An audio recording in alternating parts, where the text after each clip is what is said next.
अस्सलाम वालेकुम गाइस, मेरा नाम है अली और मैं अपने channel daily horror stories by Ali से अल्हम्दुलिल्लाह आपके साथ मौजूद हूँ।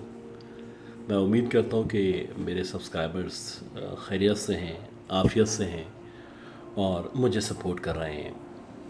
तो सबसे पहले उन तमाम लोगों का शुक्रिया जो सपोर्ट करते हैं और कुछ स्टोरीज़ मुझे ईमेल पे रिसीव हुई हैं। तो मेरी रिक्वेस्ट है कि आप लोग कोशिश करें कि व्हाट्सएप नंबर जो कि मैं आखिर में देता हूँ हर स्टोरी के आखिर में, तो व्हाट्सएप पे जो है अपनी स्टोरीज़ को शेयर करें और भले लिख के दें, रिकॉर्ड करके शेयर कर दें। आप चाहें तो आपकी आवाज़ में भी प्ले हो सकती है। तो स्टोरी के आखिर में व्हाट्सएप नंबर होगा और कोशिश करें ईमेल ना करें। ईमेल पे रोज़ाना देखना या उसको फॉलोअप करना आसान नहीं होता। और अगर अभी तक आपने इस वीडियो को लाइक नहीं किया तो सबसे पहले लाइक कर दें। और मैं आज चाहता हूँ कि आज जितने भी लोग इस कहानी को सुने जो कि एक रियल स्टोरी है और एक ऐसे इलाके की एक ऐसी कहानी है, मुझे नहीं लगता कि शायद किसी और प्लेटफॉर्म पे शायद उस एरिया के बारे में कोई स्टोरी शेयर की गई होगी। और अगर की गई हो तो भाई माज़रत है, मुझे अंदाज़ा नहीं है, लेकिन मेरे ख़्याल में नहीं हुई है। तो इससे पहले हम उस स्टोरी की तरफ बढ़ें तो आप इसको लाइक कर दें और अगर हो सके तो मेरे चैनल को अपने जानने वालों में, अपने दोस्तों में शेयर करें और कमेंट्स लाजमी करें। कमेंट इसलिए करें कि मुझे पता चले कि कौन कौन से लोग हैं जो सुन रहे हैं, और जितने भी लोग सुने वो कमेंट भी करें और लाइक भी करें। तो कुछ कमेंट्स हैं जैसे कि बाबर अज़ीज़ साहब का कमेंट है, उनका शुक्रिया। मिस तस्लीम कौसर साहिबा का है और नाजिया सलीम साहिबा का है। मिस गुल हैं, उमैर इब्न हुसैन साहब हैं, अतिया मसूद साहिबा हैं।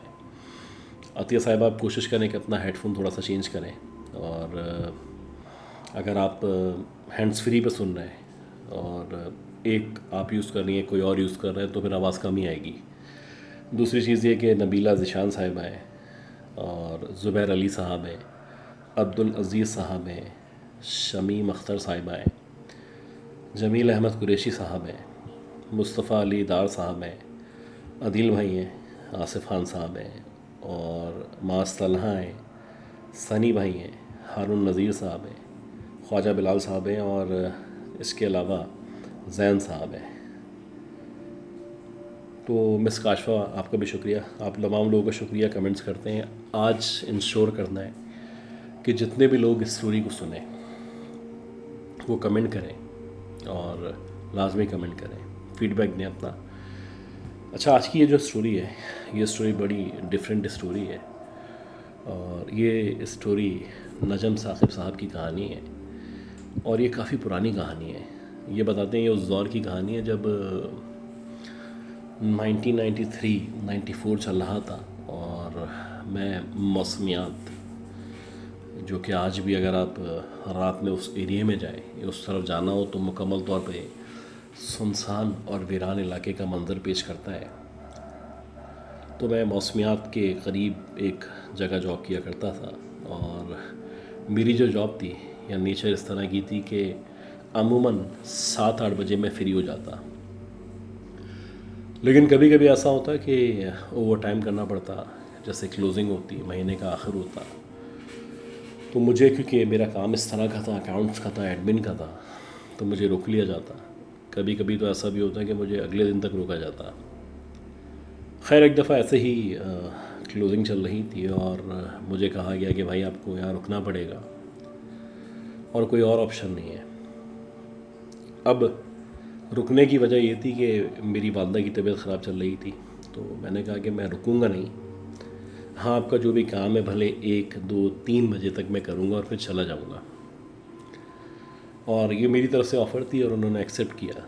खैर, जब मैं फ्री हुआ तो तकरीबन 2:15-2:30 बजे का टाइम था। अब अगर आप उस दौर की बात करें तो आज के दौर में हैवी बाइक्स 150, 125 तो खैर जब भी थी, लेकिन ये बताते हैं कि उस वक्त मेरे पास एक 50 बाइक थी।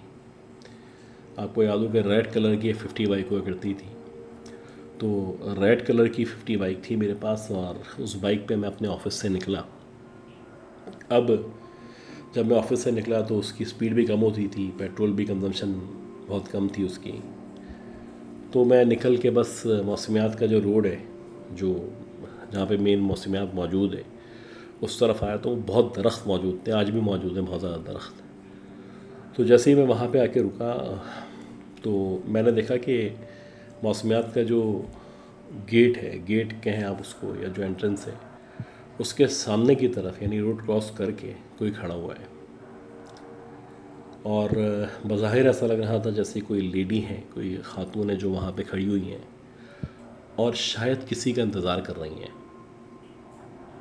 अब क्योंकि करीबी मौसमियात का ऑफिस भी था, तो एक लम्हे के लिए ऐसा लगा कि शायद इधर से निकली और किसी गाड़ी का, अपने किसी कोलीग का इंतज़ार कर रही हूँ। लेकिन बहुत रात हो रही थी और सर्दी भी बहुत थी। खैर, मैं कुछ देर के लिए सामने की तरफ यानी अपोज़िट डायरेक्शन में, अपोज़िट रोड पे रुका और मैं उनको देख रहा था कि अगर कोई नहीं आता और शायद ये किसी रक्शे का इंतज़ार कर रही हो तो मैं इनकी हेल्प कर सकूँ। अब मेरी इतनी एज नहीं थी और टीन एज थी, आप समझ लें 20 सालों की, ज़्यादा से 19-20 सालों की। खैर, कुछ देर मैंने देखा कि वो एक बड़ी हसीन व जमील लड़की थी और बहुत तैयार होकर वहाँ पे खड़ी हुई थी। उसके कपड़ों को देख के ऐसा लग रहा था जैसे किसी पार्टी या किसी तकरीब से वापस आ रही है। बहुत ज़्यादा बनाव सिंगार किया हुआ था, बहुत ज़्यादा मेकअप का इस्तेमाल था और हाथों में चूड़ियाँ मौजूद थी, ज्वेलरी पहनी हुई थी। गर्ल्स के किसी भी तरह ऐसा लग रहा था किसी पार्टी, किसी फंक्शन से, मे बी किसी शादी से वापस आ रही है। अब मुझे थोड़ा सा एहसास हुआ कि यार काफ़ी देर से मैं देख रहा हूँ कोई आ नहीं रहा। मैंने बाइक ऐसे करके घुमाई और घुमा के मैं सीधा उसके सामने आके रुका। अब जब मैं उस लड़की के सामने आके रुका तो मैंने उसको बोला कि मैडम खैरियत तो है, आप यहाँ पे किसी का इंतज़ार कर रही हैं? तो उसने जज्बात में सर हिलाया जैसे कि हाँ, वाकई में किसी का इंतज़ार कर रही है। तो मैंने उसको बोला कि इतनी रात में, इतनी सर्दी में यहाँ पे खड़े होना ठीक नहीं है, ये बड़ी वीरान जगह है और बहुत सारी इस तरह की चीज़ें होती हैं, बहुत सारे इस तरह के मामलात होते हैं।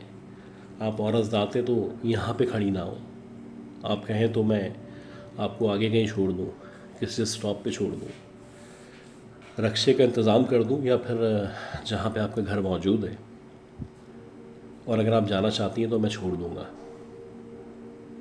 तो पहले वो मना करने लगी। अब मैंने ज़िद की, मैंने कहा कि आप परेशान नहीं हो, बिल्कुल ट्रस्ट करें, कोई ऐसी बात नहीं है। जैसे कि इस टीन एज में, इस एज में आप अपोजिट जेंडर को देख के, ख़ास तौर पे इतनी हसीन लड़की को रात में देख के क्या रिस्पॉन्स करेंगे, मेरा वैसे ही रिस्पॉन्स था और मैं किसी भी सूरत में चाहता था कि वो मेरी बाइक पे आके बैठ जाए। खैर, मैंने उसको जब ज़्यादा बोला और बार बार बोला तो वो बाइक पे आके बैठ गई। अब जब वो बाइक के ऊपर आके बैठी तो बड़ी बेतकल्लुफ़ी से बैठी और उसका जो जिस्म था, उसका जो ये हिस्सा था मेरे जिस्म से टच हो रहा था। खैर, बैठ गई और बैठने के बाद उसने एक हाथ अपना कंधे के ऊपर रखा और फिर उसने पतली सी आवाज़ में, ज़रा बारीक सी आवाज़ में कहा कि चलें। अब तक ये बात नहीं हुई थी कि कहाँ जाना है, उसकी कहाँ पे रिहाइश है, लेकिन जिस तरह वो आके बैठी थी और उसके बैठने पे जिस तरह की खुशबू, एक फ्रेगनेंस मुझे अपने सराउंडेड फील हुई थी, तो बड़ा सुकून का माहौल था और मैं बड़ी आइडियल सिचुएशन के अंदर अपने आप को समझ रहा था और मुझे लग रहा था कि मैं बहुत लकी हूँ और मेरे साथ एक नौजवान लड़की, हसीन लड़की आके बैठ चुकी है। खैर, मैंने बाइक को चलाना शुरू किया। अब ये जो सफ़र था ये बड़ा आइडियल सफ़र था और मैं तो चाहता था सफ़र ख़त्म ना हो, चलता चला जाए। अब वो आके बैठी और मैंने उससे पूछा कि आप कहाँ जाएंगी, आपको कहाँ जाना है? तो वो कहने लगी कि वैसे तो मैं ये हाईवे की तरफ रहती हूँ, लेकिन आप ऐसा करें कि यहाँ से घुमा के जो रोड सीधा हाईवे की तरफ जाता है, बस यहाँ पे कहीं उतार दें, आगे मैं खुद चली आऊँगी। अब ये बड़ी अजीब सी बात थी, एक हसीन और ख़ूबसूरत लड़की रात का ये टाइम तैयार हुई थी और वो मुझे कह रही है कि बस आप ज़रा करीब तक छोड़ दें और ज़्यादा तकल्लुफ़ ना करें। तो मेरे अंदर जो जज्बा हमदर्दी था वो मज़ीद जागा। मैंने कहा आप परेशान ना हो, मैं आपको आपके घर तक छोड़ दूँगा। आप कहें तो उसके करीब छोड़ दूँगा, वहाँ से घर आप खुद चले आइएगा। खैर ये बातचीत हो रही है और मैं बाइक पे चलता चला जा रहा हूँ। और मुझे ऐसा ऐसा एहसास हो रहा है कि उसकी जो बॉडी जो मुझसे टच हो रही है, बहुत शदीद तप रही है उसकी बॉडी। ऐसा लग रहा है जैसे उसको बुखार चढ़ा हुआ है या उसके जिस्म से एक गर्मी सी निकल रही है और वो गर्मी मेरे जिस्म में मुंतकिल हो रही है। अब बाकायदा ऐसा लग रहा था जैसे जलन का एहसास हो रहा है, बार बार ऐसे ऐसे कर रहा हूँ। उसके हाथ पे भी मैं देखूँ तो हाथ तो बहुत बुरे चिट्टे हाथ थे उसके, लेकिन बहुत गर्मी का एहसास हो रहा था कंधे पे। अब मुझे बड़ा ताज्जुब हुआ कि यार इतनी सर्दी हो रही है और इसका जिस्म बुखार में तप रहा है, ये क्या कर रही है। खैर मैंने उससे पूछा कि आप ये बताएं कि इतनी रात में आप यहाँ पे क्या कर रही थी और किसका इंतज़ार कर रही थी और क्या वजह थी कि आप यहाँ मौजूद थी। तो वो कहने लगी कि सच पूछे तो मैं आपका इंतज़ार कर रही थी। अब मुझे बड़ी हैरानी हुई और मैं सोचने लगा कि मेरा इंतज़ार क्यों कर रही थी, मैं तो नहीं जानता इसको। अब ये जो भी बातचीत हो रही है तो उसकी जो आवाज़ है वो बड़ी पतली सी, ऐसा लग रहा है जैसे नाक से वो बातचीत कर रही है। मेरे लिए हमारे लिए काफ़ी था कि एक लड़की, जवान लड़की, खूबसूरत लड़की बाइक पे बैठी हुई है, आवाज़ जैसी भी हो तो मुझे फ़र्क नहीं पड़ता। खैर वो इसी दौरानिए में वो कहने लगी कि आप ज़रा एक मतलब एक ऐसी जगह आ रही थी कि जहाँ पे दरख्त मौजूद थे और चौराहा था, मतलब सुनसान वीरान जगह थी, लेकिन वो एक इस तरह का रास्ता था कि चौराहा था और कोने पे एक बहुत बड़ा सा दरख्त लगा हुआ था जो कि शायद बेरी का दरख्त था। वो कहने लगी कि कुछ देर के लिए यहाँ रुक दें। अब मुझे बड़ा ताज्जुब हुआ कि यार मैं इस अंधेरे में यहाँ पे रुकूँ। अब समझ नहीं आ रहा कि ये लड़की चाहती क्या है। खैर मैंने उसको बोला कि यहाँ पे रुकना ठीक नहीं है, आप बस मुझे बताएं जाना कहाँ पे आपको, मैं वहीं उतार दूँ और यहाँ से मैं निकलूँगा फिर। अब ये बातचीत मेरी उससे हो रही है तो वो कहने लगी कि आप ये बताएं मुझे कि आपने मुझे देख के बाइक क्यों रोकी। तो मैंने उसको बातें बनाने के लिए कहा कि मैंने इसलिए रोकी कि आप परेशान थी, या अकेली खड़ी हुई थी, आपकी जगह कोई भी होता तो मैं रोक लेता। जब उसने इस तरह की बात कही या मैंने इस तरह की बात की तो उसने ये रिस्पॉन्स किया कि उसने एग्जैक्टली मेरी मंगेतर का नाम लिया जिससे मेरी बाद में शादी हो गई थी। तो उसने मेरी मंगेतर का नाम लिया, कहने लगी कि अगर उसको पता चलेगा तो कैसा लगेगा। अब आप सोचें, अज्यूम करें, एक अजनबी लड़की, एक नौजवान खूबसूरत लड़की जिसके साथ बैठने पे आपको कुछ अजीब सा महसूस हो रहा है और वो आपकी मंगेतर का नाम ले लेती है जिसको वो जानती भी नहीं है, बल्कि वो मेरा नाम नहीं जानती तो मेरी मंगेतर का नाम कैसे पता होगा।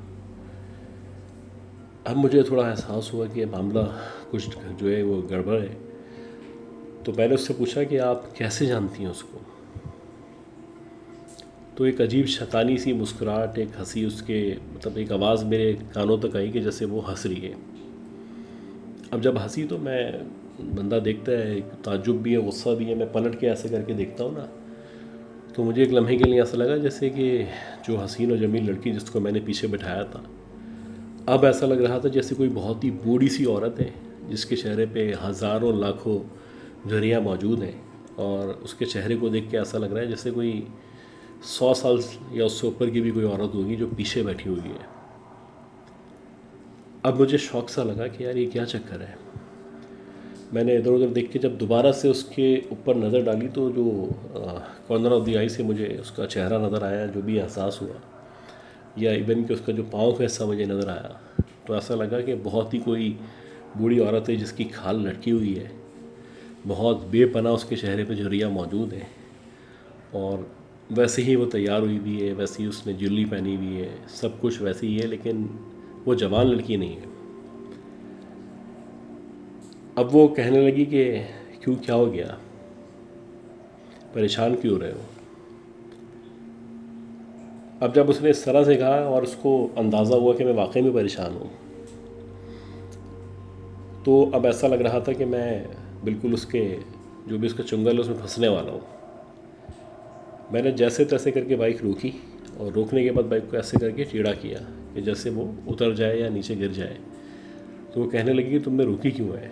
अब जैसे ही उसने इस तरह से बोला तो मैंने बाइक से उसको गिराने की या नीचे करने की कोशिश की, लेकिन ऐसा लगा जैसे बाइक गिर नहीं रही है।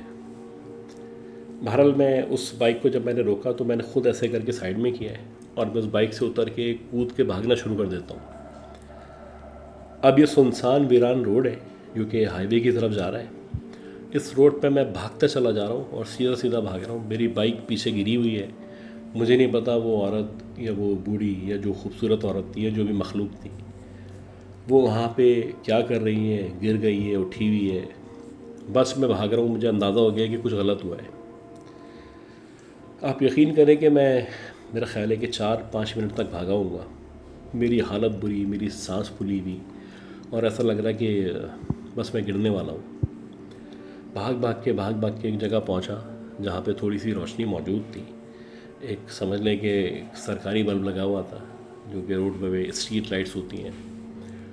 तो उसके नीचे जाके मैं खड़ा हुआ और मैं ऐसे ऐसे हाँफ रहा हूँ, मेरी सांस फूली हुई है और वहाँ से मैं पलट के पीछे देख रहा हूँ तो बहुत दूर सिर्फ बाइक गिरी हुई नज़र आ रही है। वहाँ पे वो औरत या लड़की मौजूद नहीं है। अब मैं खड़ा हूँ ऐसे ऐसे करके, सर्दी में मेरा पसीना ऐसे टपक रहा है। तो एकदम से किसी ने मेरे कंधे के ऊपर हाथ रखा। अब जब मैंने अपने कंधे पे ऐसे करके देखा तो वो जो हाथ था वो उस पर जो उंगलियां थी, एक तो बहुत लंबी बहुत पतली उंगलियां थी और ऐसा लग रहा था कि किसी का जला हुआ हाथ है, यानी उस हाथ को जला दिया गया है या झलसा हुआ हाथ है। वो ऐसे करके उसने मेरे कंधे पे रखा और जैसे ही उसने मेरे कंधे पे हाथ रखा तो ऐसा लगा कि शदीद गर्मी जो है ना मुझे अपने कंधे पे महसूस हुई है, जैसे किसी ने कोयले या अंगारे मेरे कंधे के ऊपर ला के रख दिए हों। अब जब मैंने पलट के देखा तो वही औरत जो कि मेरी बाइक पे मौजूद थी वो मेरे बिल्कुल पीछे खड़ी हुई है और शैतानी मुस्कुराहट, एक अजीब सी मुस्कुराहट उसके चेहरे पे मौजूद है। ऐसा लग रहा है कि झुर्रियों के साथ साथ बहुत ही खौफनाक उसका चेहरा है। उसकी आंखें लाल शोलों की तरह चमकती हुई दिखाई दे रही हैं और जब मैंने ऊपर से बस यूँ करके नीचे की तरफ उसको देखा है तो उसके जो पाँव थे वो भी उल्टे पाँव थे। बस उसके बाद मुझे इतना याद है कि मुझे चक्कर से आए और मैं नीचे गिर गया। अब जब मैं नीचे गिरा तो नीचे गिरने के बाद मुझे जब होश आया तो फजर की अज़ान के बाद का टाइम था, यानी दिन निकलना शुरू हो चुका था। मैं उसी जगह पड़ा हुआ था और वहाँ पे जहाँ पे मैंने बाइक छोड़ी थी बाइक मेरी वहीं पे थी और दूर दूर तक अभी भी कोई भी मौजूद नहीं था। खैर मैं उठा तो मेरे पूरे जिस्म में शदीद दर्द हो रहा था। ऐसा लग रहा था जैसे बुखार चढ़ चुका है और बहुत परेशानी हुई थी। एक अजीब कैफियत के साथ मतली सी महसूस हो रही है। मैं हल्के हल्के जैसे तैसे करके जहाँ पे मेरी बाइक मौजूद थी मैं उस बाइक पे पहुँचा। उस बाइक को मैंने उठाया और अल्लाह का शुक्र है चाबी अभी सब लगी हुई थी, स्टार्ट भी हो गई। स्टार्ट करने के बाद मैं अपने घर रवाना हुआ। खैर बुखार तो मुझे हो चुका था, हालत बुरी थी। जब मैं अपने घर पहुंचा और घर पहुंचने के बाद मेरे घर वालों ने देखा तो उस दौर में हमारे जो तायाबू थे जो कि उस वक्त हयात थे वो उतार या इस तरह की चीज़ें किया करते थे। तो जब मैंने अम्बू को, अम्मी वगैरह को बताया कि ऐसा ऐसा हुआ है तो हमारे ताया हमारे घर में आए। अब जब ताया हमारे घर के अंदर आए और उन्होंने आके मुझे चेक किया तो वो कहने लगे कि भाई तेरी किस्मत अच्छी है कि तू बच गया, वरना जो मखलूक अभी तेरे पीछे लगी थी या जिससे तू बच के आया है नामुमकिन था कि तू इससे बच पाता। ये एक छलावा कह सकते हैं, इस तरह की मखलूक थी जो कि शेप शिफ्टर भी कहला सकती है और इनके भी उल्टे पाँव होते हैं। उनके मुताबिक ज़रूरी नहीं है कि सिर्फ चुड़ैल के उल्टे पाँव हों, जन्नात के भी उल्टे पाँव हो सकते हैं, छलावे के भी हो सकते हैं, जो उन्होंने बताया। खैर उन्होंने मुझे तावीज़ वगैरह दिया, एक गंडा मेरे गले में बांधा और मुझे कहा कि अभी तुम 1 हफ़्ते तक मगरिब के बाद बाहर नहीं निकलना। और ऐसा ही हुआ कि 1 हफ़्ते तक क्या बल्कि 10 दिन तक मैं छुट्टियों पर रहा और रात में ख़ास तौर पे उस रास्ते से आने जाने से मैंने फिर तौबा कर ली थी। तबीयत बेहतर हो गई ग्रेजुअली, जाहिर सी बात है। लेकिन ये जो किस्सा था, ये एक ऐसा किस्सा था, ये बताते हैं कि मेरी ज़िंदगी का सबसे खौफनाक किस्सा था। और आज भी जब मैं उस लम्हे को, उस वाक़े को याद करता हूँ तो मेरे रोंगटे खड़े हो जाते हैं। और मैं सोच रहा होता हूँ कि अगर उस रात वो औरत कुछ और मेरे साथ कर देती तो हो सकता है कि मैं वापस ही नहीं आ पाता।